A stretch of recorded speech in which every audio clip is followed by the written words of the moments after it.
Good evening, Internet. Welcome back to another night of Talks About Something for probably far too long. Tonight we're going to be talking about Iron Lung. I just got back from the theater. I liked it. I wanted to talk about it. I'm going to start off with kind of a general overview of the movie, just a general review with no spoilers. And then I want to talk about the game, and that'll, of course, have spoilers for the game. And then I want to talk about the movie and get into spoilers for the movie. So if you are someone who likes dark sci-fi, if you like Event Horizon, if you like Pitch Black, if you liked 10 Cloverfield Lane, Iron Lung is pretty much worth seeing. It's not high art. It's not Stalker or Solaris or something, but it is enjoyable as a dark sci-fi film. I would recommend it. Markiplier. Markiplier is the main actor in this movie. The movie is a bottle movie. So if you don't know what I'm talking about, Glorious with J.K. Simmons, where it all takes place kind of in a public bathroom in the park. There was an old Ryan Reynolds movie, Buried, where the entire movie takes place in kind of an iron coffin where it's slowly filling up with sand. And so he's talking to people on the phone. He's trying to get out of it. But for the most part, it all takes place in the coffin. Iron Lung is the same. It all takes place within this excavation vessel, exploration vessel, the Iron Lung, if you want to call it that. It's just one set and one actor. And for the most part, that's all that you kind of get. There are other actors, Carolyn Kaplan and Troy Baker. But for the most part, it's Markiplier. Markiplier is not a professional actor. He's not Matt Damon. He's not George Clooney. But he does a good enough job of it. He does a good job of carrying the weight of the character. The character is someone who the universe has not been kind to. He's gotten into trouble throughout his life. And he feels like he's kind of been let down by the universe. And Mark does a good job of playing that. He does have some distracting tics sometimes. If you've watched his videos, he does the chin thing. He does the head turn thing, kind of trying to get into the rhythm of the scene. But it's never it never ruins the movie. It's just something that you might notice. Carolyn Kaplan, I think I've only seen her on TV before. I've never seen her in like a big movie like this before. She does a great job. Troy Baker, legendary voice actor. They throw him in everything. I know that some people have gotten tired of Troy Baker. I think he does well in this movie. He does a good job of appearing antagonistic, but also someone who's on the same side. He's got the cheesiness, the attitude. He's got that going on throughout the movie. One thing that I did have a problem with in the movie, if you are someone who has audio processing issues, I usually watch movies with subtitles. During this movie, most of Carolyn Kaplan and Troy Baker, most of their lines, as well as a few others, are delivered over the in-tank radio. And so it can sometimes be difficult to keep up with what they're trying to say. You can usually get a good sense of the emotion or the intention behind their lines. But sometimes, especially in the last 15 minutes of the movie, there are two characters talking over each other through the in-tank radio. And it's kind of hard to figure out who's talking and what they want. So if you're someone who has audio processing issues, you might want to wait for the digital release, just so that you can get the subtitles. There's a Jacksepticeye cameo. I missed it entirely when I was watching the movie. I came home, I was looking through IMDb, and I saw Jacksepticeye's face on IMDb, and I was like, oh, I get it. So that was something that I completely missed in my viewing. The movie has really good visuals, generally. There's a scene maybe in the middle of the movie. It's just beautifully shot. It's very enthralling. It's very, it's good for fans of dark sci-fi who like those kind of, sublime visuals where things kind of, are taken up to 11, right? If you're someone who is really into these kind of like cool shots, this one scene right in the middle of the movie, very good. Can't recommend it enough. The last 15 minutes of the movie or so, kind of the opposite. I don't want to spoil anything, so I won't go into it too much. But the primary colors are red and gray. And so things are happening within the Iron Lung. Markiplier is trying to do things. And it's really hard to figure out what he's trying to do. There's a scene, there's a part of that scene where he's like trying to hit something and he's banging on it. And from where I was sitting in the theater, it was hard to tell what he was trying to bang on, what he was trying to hit. So the last 15 minutes of the movie, I would say probably a little bit worse visually than the rest of the movie, but it's overall very clean and very enthralling. So just be prepared for that. I want to get into the plot of the video game. So the video game, I've got a playthrough of it if you haven't seen it.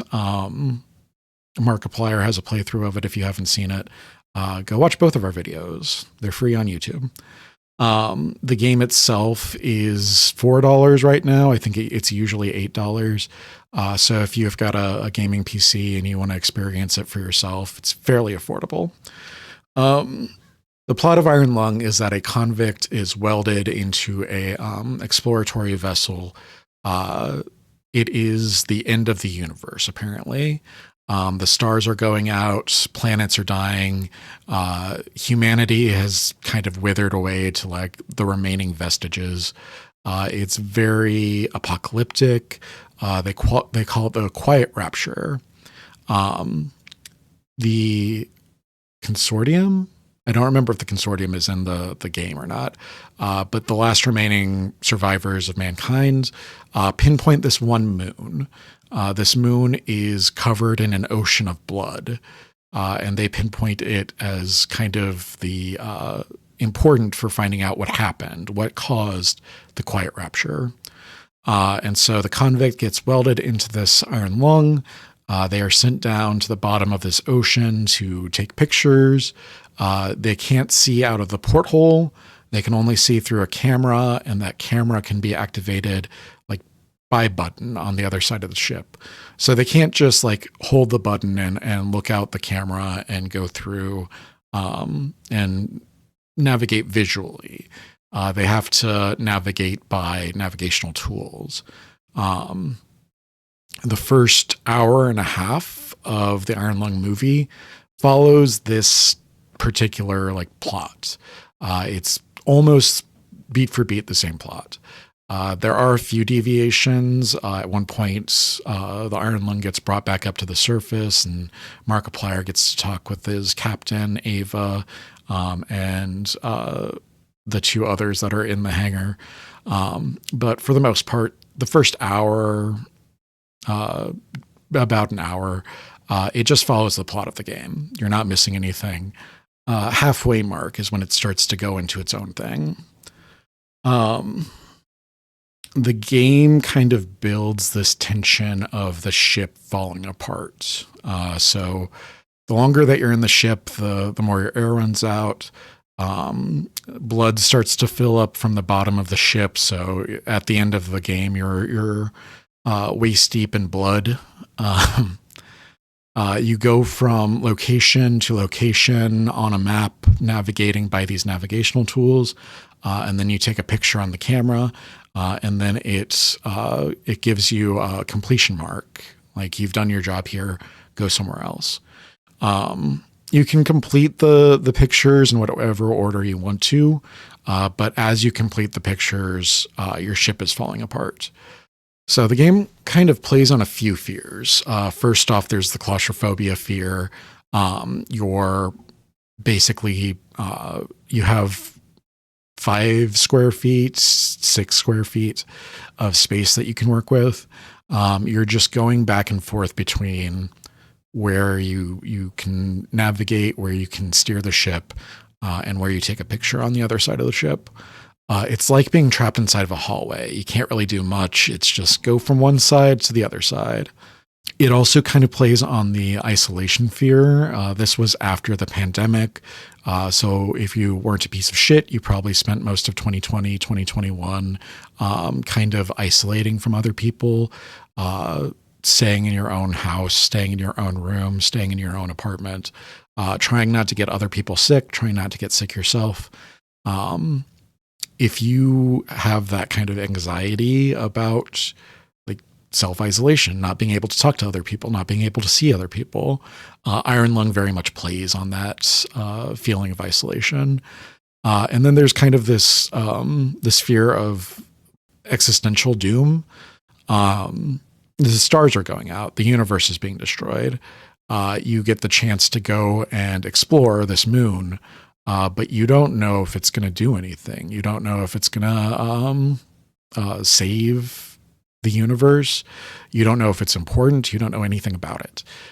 There's this existential fear that kind of something like climate change evokes in me, where I look at the reports about the earth getting warmer and not being able to get clean water, not being able to get clean food, not being able to grow food, anything like that. I don't know if you guys listen to Delta Sleep. Delta Sleep has a album called Spring Island, and Spring Island is kind of a concept album, though I don't know if they would actually agree that it's a concept album. But kind of the through line of the album is that the narrator has these anxieties about climate change, and he's trying to interact with people and be a good person, be a member of society. And at the same time, he's got this like anxiety about climate change in the back of his mind, keeping him from really engaging with other people. And so that's kind of where Iron Lung kind of has this this anxiety about, like, even if I do this, even if I'm successful, does it even matter? And that gets brought back in the movie, and I'll talk about that a little bit as well. And then last, there is the creature. Fairly early on in the game, you take a picture of a location, and there's a face in the camera staring at you. And you take another picture, and it's gone. So there's a creature that is like following your ship. It's a big fish, I think, on the camera. It looks really creepy. It's really well done. But you have this anxiety throughout the playthrough that something is following you, something is going around your ship. Sometimes you have these navigational alarms that if you're going to crash into something, there's an alarm there. It pops up on the left or the right if there's tunnels that you're going through. And at certain points, this fish will be behind you, or it will be on your side, or it'll be coming at you from the front. And so you have this anxiety about, what is this thing that's following you? What is this thing that's attacking your ship? And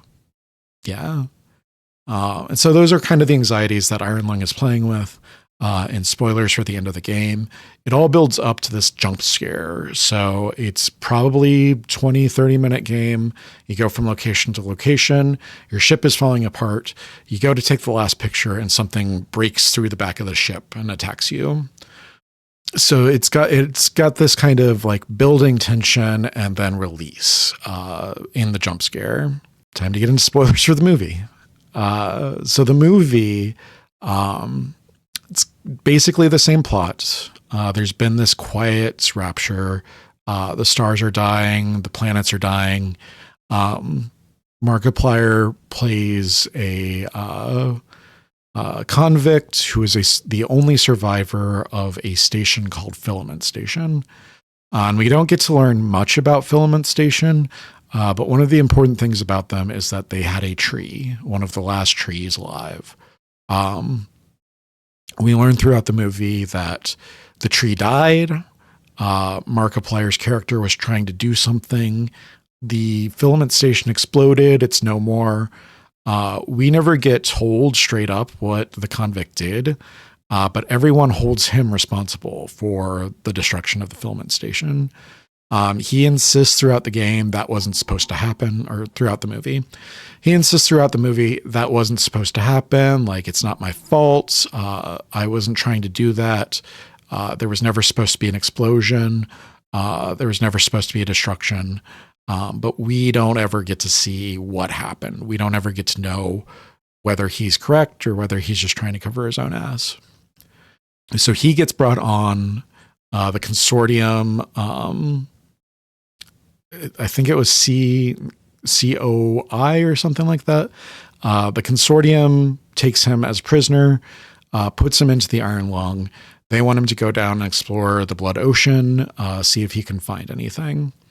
There are two kind of overarching political factions within the movie. There's the consortium, and then there's Eden. Eden, I guess, has kind of decided that if the universe is going to end, we should spend the rest of our days making sure that the survivors are well taken care of. So they've kind of decided we should eat, drink, and be merry because tomorrow we're going to die. The consortium is trying to stop the Quiet Rapture. They're trying to figure out what is happening, how can we rebuild, what can we do to preserve mankind. And so part of that mission is putting the convict into the Iron Lung, sending him down to the ocean, and seeing what he can find. So the first thing that he finds in the movie is a skeleton, and I remember it being kind of similar to the game. I don't know if it's the same image from the game but blown up, or if it's something that they created for the movie. But he finds the skeleton, and then there's like a ocean quake, an earthquake, something like that. And it disrupts his ship. They pull him out. They say, "Are you sure that you saw a skeleton?" He's like, "I know what a fucking skeleton looks like." And they add a sample collector on the front of his ship, and they send him back down. He realizes pretty early on that there's a creature like following his ship. It's not a surprise. And he is like, I don't want to go back down into the blood ocean. I want to get taken out. I've done my part. I found the skeleton. Let me out. During this argument, he flashes the camera at them. And this is a really big deal for the plot because the camera that they're using is not a standard camera. It's a high radiation camera to see through the blood. And so he's just dosed 3 of them in the hangar with radiation. And this is a really big plot point because one of them immediately gets radiation sickness. They put him back down into the blood ocean and send him out to find the skeleton, collect a sample of it, and then pull him back out so that they can collect the sample. He goes along with it. The entire time that this is happening, there's this tension of like, is this creature going to attack him? What is happening with the creature? What is happening with the world that he's exploring? When he gets back to the location that he's supposed to be at, the skeleton isn't there. They say, oh, it must have shifted with the earthquake. He says, I don't think that an earthquake can do that. I don't think that blood bubbles or shifting currents or anything can move a skeleton of this size. So he takes another picture. They lead him forward, trying to find the skeleton. He finds it. He rams it to collect a sample. And then as they're pulling him out, things go awry and he gets dropped back into the ocean. He winds up in this cave system. He's looking on the camera as he's trying to get through the cave. And there is an alien. So this is where the film starts veering from the video game. And it builds up to this kind of cosmic horror subplot, I'll say. And that runs throughout the rest of the movie. So up until that point, it's very much a retelling of Iron Lung, the game. And then it kind of veers off into something else. There are new characters introduced. There are new subplots introduced. There's a bit of psychological horror. Markiplier starts seeing things that probably aren't there, but could be. There's a slight slight explanation that he could be suffering from CO2 poisoning because there's not a CO2 scrubber. Or if there is, it was damaged when he was thrown back into the ocean. There's a lot of like, is this happening in his head or is this real? And so kind of the middle part of the middle act of the film, it's two kind of conflicting tones or two kind of conflicting horrors. So on one side, you've got him navigating, and this navigation is tedious. And I think it's supposed to be tedious on purpose. I don't think that this is the director making a mistake or something. It's him navigating by moving forward and then using the camera to see, and then moving forward and then using the camera to see. So there's this tedium of exploration, this tedium of navigation. And then there's this hallucination or visual hallucination or psychological manipulation. Is what he's seeing real, or is it the product of the planet, or is it the product of some force bigger than him? It's eventually explained in the movie what they saw that kind of caused the Quiet Rapture, what they experienced that kind of explains what happened during the Quiet Rapture. There is an explanation for what happened. What was it that made this apocalyptic event occur? But it's also one of those things where he may have hallucinated that. He may have experienced it only in his head, only in his consciousness, and not in reality. The movie calls attention to this, so it's not a plot hole. There's a kind of shining moment where he has broken the radio, and so it shouldn't work. It shouldn't be plugged in. The wire is snapped, and then he is talking to somebody. He realizes that the wire is snapped. He realizes that he's not actually talking to somebody. He blacks out, and when he wakes up, the radio is on, and somebody's talking to him. And he goes and he talks to them. He's like, "Can you prove that you're real? Can you prove that you're a person?" And they do. And he's like, "How is this possible? Like, I broke the radio myself. How is it possible that I'm talking to you?" And she's like, "I don't even know how it's possible that you're alive right now." So there's this question throughout the second half of the movie, like, is this actually happening, or is this his hallucination? Is this something that he believes is happening? Is this something that he's making up in his mind? There is a lot in the last 20 or so minutes of the movie. They give him a mission at the end of the movie so that he can go do this thing and then come back. But things go awry during the mission. A lot of the middle part of the movie kind of veers into the nihilistic or the hopelessness of the situation. I kind of thought towards the beginning of the movie, it's weird that Markiplier's character thinks that they're going to pull him out, that they're going to live up to their end of the deal, because you're welding somebody into the submarine, into this iron lung, and sending them on this suicide mission. There's no way that you think that if you get back, that they're going to end up upholding their end of the deal. The movie draws attention to this. There's a scene where he finds a note from somebody who was in the iron lung before him. He finds a crashed ship from a different expedition. He realizes that this is probably a suicide mission. This is probably an execution. This is not his redemption. And he kind of puts the pieces together himself. But they give him this mission towards the end where he thinks, okay, I do this for you. You pull me out. That's fair, right? Life has not been fair to me up to this point. So if I do this for you, I want something in return. And they say, okay. And then things go awry. And this is really the big climax of the movie, so I don't want to spoil it too much. But I really like the direction that they took it in. There's this cosmic horror of what is this thing that he's found? What is this information that is so important to the consortium? And why does this moon of blood seemingly want to stop him from getting away with it?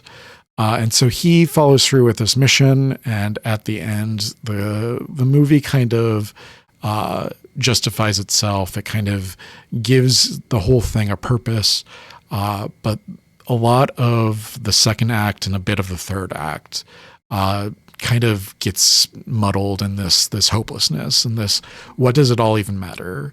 I was thinking about there's a Coheed and Cambria lyric from In Keeping Secrets of a Silent Earth, where he talks about, why would I want to spend any more time in a world that's going to end pretty soon? And Markiplier kind of has that existential angst as well in this movie. So the film really ends up being about kind of a search for purpose, kind of a search for redemption for Markiplier's character, and it becomes kind of very much its own work in relation to the material that inspired it. I'm working on a video essay about Silent Hill and the Silent Hill film adaptations. So I'm going to be working on that over the next probably couple weeks. But I'm probably going to be talking about this movie more during that video essay because they're so disparate, because the Silent Hill films are such bad adaptations of the movie. Whereas I think that Iron Lung not only does a good job of adapting the movie, but also does a good job of being its own thing. So look forward to that. I think that's all that I've got for you guys. Let me know what you guys thought about the movie. Did you like it? Did you hate it? What do you think was, what did you think about it? And yeah, I'm going to get out of here. Thank you all for joining me for another night of me talking about things for probably way too long. I love you. I'll see you in the next video. Good night.